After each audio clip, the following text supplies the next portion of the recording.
करवा चौथ व्रत कथा प्रथम कहानी। एक साहूकार था जिसके 7 बेटे और 1 बेटी थी। सातों भाई व बहन एक साथ बैठकर भोजन करते थे। एक दिन कार्तिक के चौथ का व्रत आया तो भाई बोला कि बहन आओ भोजन करें। बहन बोली कि आज करवा चौथ का व्रत है, चांद उगने पर ही खाऊंगी। तब भाइयों ने सोचा कि चांद उगने तक बहन भूखी रहेगी। तो एक भाई ने दिया जलाया, दूसरे भाई ने छलनी लेकर उसे ढका और नकली चांद दिखाकर बहन से कहने लगे कि चल चांद उग गया है, अर्घ दे ले।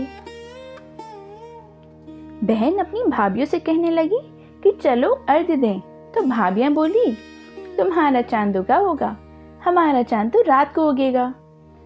बहन ने जब अकेले ही अर्घ दे दिया और खाने लगी तो पहले ग्रास में बाल आ गया, दूसरे ग्रास में कंकड़ आया और तीसरा ग्रास मुंह की ओर किया तो उसके ससुराल से संदेशा आया कि उसका पति बहुत बीमार है, जल्दी भेजो। माँ ने जब लड़की को विदा किया तो कहा कि रास्ते में जो भी मिले उसके पाँव लगना और जो कोई सुहाग का आशीष दे तो उसके पल्ले में गांठ लगाकर उसे कुछ रुपए देना। बहन जब भाइयों से विदा हुई, रास्ते में जो भी मिला उसने यही आशीष दिया कि तुम 7 भाइयों की बहन हो, तुम्हारे भाई सुखी रहें और तुम उनका सुख देखो। सुहाग का आशीष किसी ने भी नहीं दिया।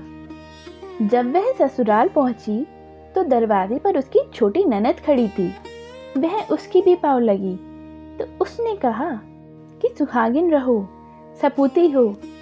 तो उसने यह सुनकर पल्ले में गांठ बांधी और ननद को सोने का सिक्का दिया।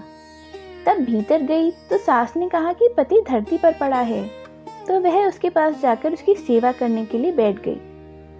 बाद में सास ने दासी के हाथ बची कुची रोटी भेज दी। इस प्रकार से समय बीतते बीतते मंगसीर माघशीर्ष की चौथ आई तो चौथ माता बोली करवा ले भाइयों की प्यारी करवा ले।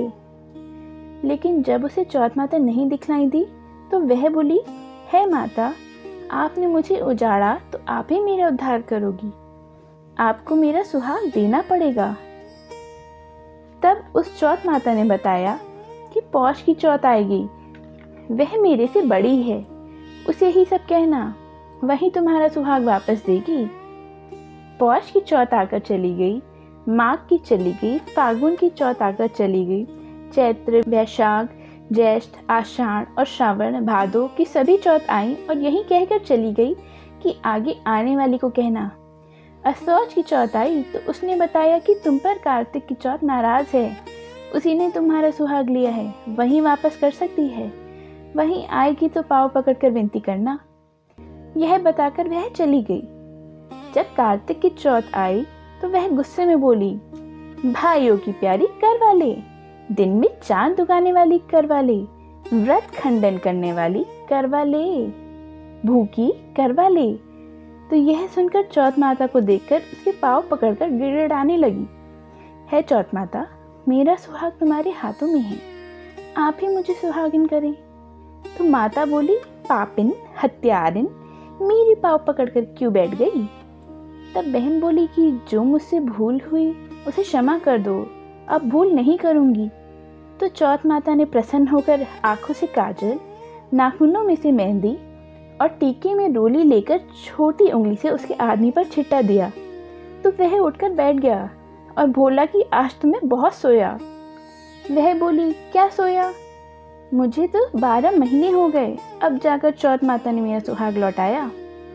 तब उसने कहा कि जल्दी से माता को पूजन करन।